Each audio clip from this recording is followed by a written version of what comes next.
I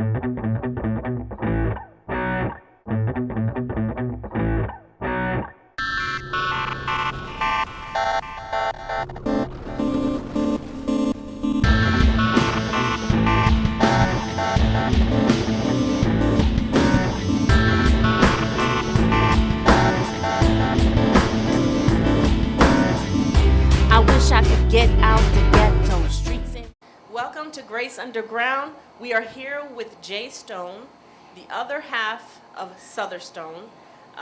We want to just touch on what Sutherstone can offer you and some of the things that they're doing with artists that they're working with right now. So thanks for coming on the show, Jay. You're welcome, Grace. So what is going on with you guys right now? I'm going to kind of start with the present and go backwards a little bit. What are you guys working on right now? Well, right now we're working on looking for somebody to fill in some of the music. We work with Grace Gaia, some cats named Kasim. We're working with Harris D. So you're working with hip hop artists Hip hop poets. and poets. Right. Okay. What are some of the poets that you? We work with Shay B. We work with Reese. Just to name a few. So. Okay. Earl Brother Majid. Earl. Yes. Some of you know Brother Earl. He's amazing. You actually you recorded with him a while ago. Right, you're doing the album with him. Okay. Brother Earl is all over the place. If you don't know, just Google him. There you go. But now you all have your own studio, music studio. Yes. And tell us about that a little bit. Well, we have a studio up in the Bronx.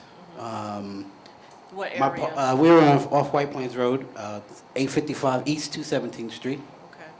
And I'll give a number at the end of this. My partner Howard Sutherland out there, he's the engineer, as well as the co-producer, the missing element. I have a knack for putting instruments together to create exciting rhythm beds. Right. And my specialty really is to take the concept out of the artist's head and make it an actual thing. And bring it to life. Yeah, so Right. I guess it's like birthing a baby. Right. Making music is like birthing a baby. Now, how did you start off in music? Because I know you didn't start off as a music producer. You actually evolved into that. The story goes back something like this. I was about 10 years old.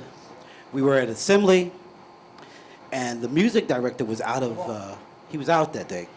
So we were doing the Star Spangled Banner, and I was in the audience and directing the crowd, and I got an accommodation, which was the beginning of that seed. I moved on into high school. I was going to go to music and art to sing, but puberty came along. So that tenor voice turned into a baritone voice, and you know, when you're a teenager and your voice changes, kind of different. A couple of years later, something came along called hip hop, which I started as a MC. Well, actually, hip hop was in the parks up in the Bronx. It's before records. So we're looking at maybe 77, 78, 79. So it was in the parks, in the clubs. It was bubbling. It was like underground. No one knew it. Yeah. So I had the opportunity to do the first rap record for West End, but I made a decision to go to school. And upon going to school, I studied communications. My minor was in marketing. And there I got into songwriting, which is an extension of hip hop. Because the object is to take words and turn it into life. Right, right. So you witnessed some of the pioneers of hip hop Pioneers, so. coming up. And you were part of a group. I did hear a song that that you guys did a long time ago. It was really cute. What was the name of the group that you were in? Yeah, I actually I was in a team called the Come Alive Five, which featured Tila Rock, who did the song "It's Yours," along with Bombay, Easy Dice, and we had a drummer named Ray G. So we were out there along with Grandmaster Fash and those pioneers. So then when I went to college, I got into punk funk, which is a mixture of new wave and R&B. I guess it sounds sort of like Rick James, Meeting the Cars, that kind of thing. So let's fast forward a little bit. Now, how did you meet Howard Sutherland? I actually met Howard in 1985. I graduated. I came back to New York. At the time, I was going to the Center for Media Arts. And I had this rap thing. I had this concept. I was doing a song called Dodge City, which had to do with the Bernard Getz case back in the 80s. Bernard Getz was the guy who shot the 4 black kids on the train, and he was a vigilante. So I was doing this song called Dodge City, and Howard worked in the studio that I worked in. As a matter of fact, he worked alongside a good friend of mine, Kurt Upper, who passed away a couple of years ago. And I was doing a song with a guy by the name of Leotis Clyburn, a song called Quiet Girls Are Dangerous. And Howard actually played the guitar on it. And from that began our friendship. And then in the 90s, we began working, doing songs and such. He worked on the first album we did with a label we had back in the early 90s, KVS Records. Howard was one of our producers that worked with us. And a guy by the name of Papa D did that song, Tell Everybody. Right, right. Now, what type of services can you offer people if they decide to come through, and what do you offer? Well, we have specials designed for poets. Basically, if they want to get their voices on tape to show it around, we have that going on. Okay. We can work out arrangements where if we had to create a song from you from scratch, we would be able to do that. And if you need work for movies, film, Okay. we do that also. All right. So you guys kind of do it all. A little bit. Yeah. Now, what type of equipment do you use for the beats to make different? You do a little sampling sometime if you need to. If necessary. We work with a number of different modules. We work with the ASR10, if it's people like that. We work with the ASRX, which is the drum version of the ASR10. But a lot of the work right now is done with Reasons. Right. So, which is a digital audio workstation whereby it incorporates a plethora of sound modules. Okay. And we use Pro Tools. So. The beginning of the 2000s is where we birthed the whole concept of Sutherstone. Okay.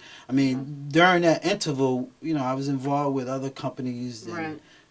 KVS, and Howard worked with us. Always, he's always had musical equipment, and that's always been his thing. We would run each other and go, dude, doing a project, and Right. you help me out with this, and he would help out. And like I said, we just got used to working with each other. Okay. And the funny thing is musically, like I said, our strengths are like Right. hand in glove. It's synergy. Right. Yeah, Right. So Which is important when dealing with music, because as you said, music is organic. it's organic. And it evolves, and it changes, and it has to come together like a team effort. Right, and the other thing that you use the word synergy, which is good.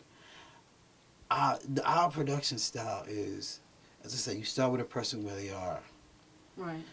and you allow your energies to collide, explode, and create something new. Exactly. Do you know what I mean? It's like The Big Bang. well, yeah. That's where because I'm sure you've been at this. You've been involved with this for a minute. I mean, Right. working with different producers, there's different experiences. Yes. Some producers take the position, they know it, and they're trying to make you fit into their little box. Right. Whereas they're supposed to be like, a stylist. Oh, Yeah. okay, you wear this kind of clothes, so let me see. It's that type of thing. You got to be able to shift gears. Right. The idea is to take their seeds and help nurture it, Right. and to see what kind of flower you're trying to grow. Right. Do you know what I mean? And I'll ask Howard the same question when I speak to him. But give me some of the problem areas that you have encountered with being a producer that you kind of had to jump over through some hoops, or Here is the biggest. because I know there's been some close shots where you dealing with music industry, Here's what I would share with people. I think the thing that's kept me going as long as I've gone is music is a passion and a love. Yes. It's the thing that keeps me grounded. Right. I could be going through whatever. It could be the darkest of time, but at least in music, I can always see the light. Yeah. Okay. What I would say is, love what you're doing. Make it from your heart to raise souls. Okay.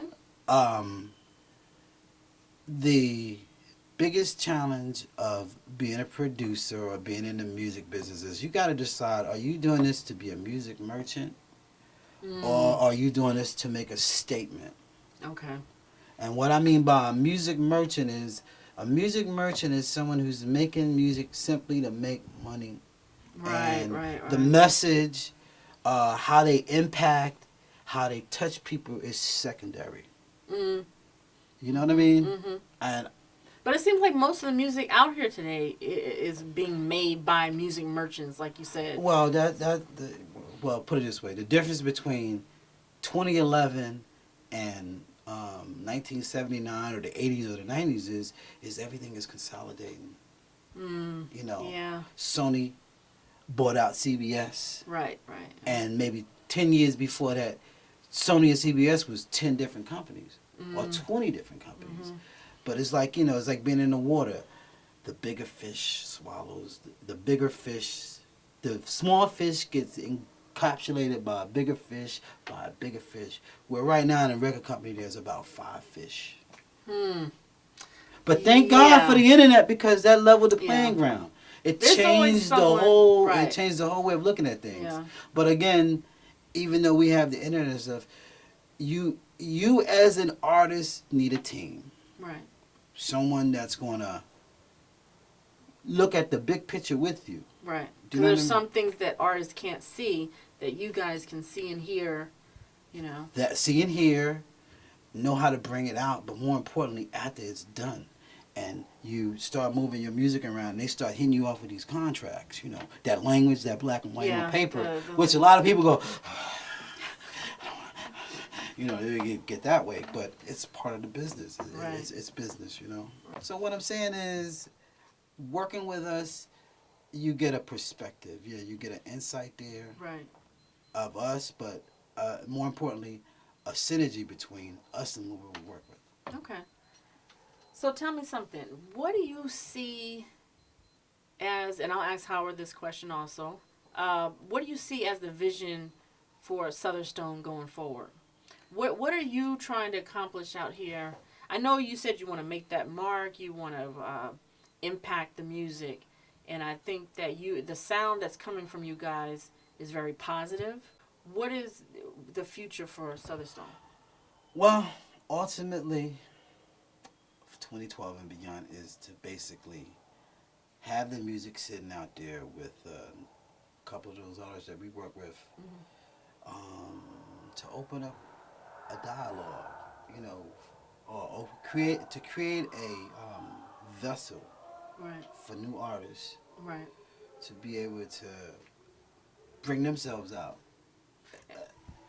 That's like a long and short of it. Do you know what I mean? Yeah. You know, ultimately, if there's somebody out there looking on cable who has a burning desire of, I mean, just living, sleep, eat, and breathe that music, and understand that it's a business, and understand that it's about building a fan base and setting down a plan and working it through from start to finish. Because to me, in my experience of all these years, the hardest thing to do is, one, to sit down and put your plan down, like planting the seeds.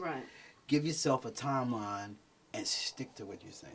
Yeah, I think that's the hard thing about being an artist is the business part of it. They don't realize that they actually have to sit down and plan something and not just, you know, do my song, or you actually have to have something in mind for your future. Exactly. And the crazy thing about now is, you know, as we move to 2012 and the way the music is shifting, the deal is not only to be able to create your song, because that's one part of it, going into the box, to create what's in your head, coming outside of that box, sitting down at the board, mixing it, getting it all, you know, nice and glazed and such, packaging it, and then getting out there and actually performing it. Yes. Right now, that's the thing. Anybody can get in the box and create something. Exactly. You know, producers can add some spice to it and make it sound all. But the real deal is to be able to now take that project that you went in the box, created, you got it packaged. It's more than just saying to your friends, here's my song. I did a song. And there's not too many people that can actually translate onto, you know, the stage. Some people and that's better. but the crazy thing is, everything moves in circles. Back in the 60s, it was about actually performing. Being on the right. And largely enough now, that's what it's moving back It's to. moving back to. Being on, you pretty much giving away your music, but you're doing the shows. Right. Getting the following for them shows. Building the fan base. I mean, that's what it's about now. And that's where the work comes in.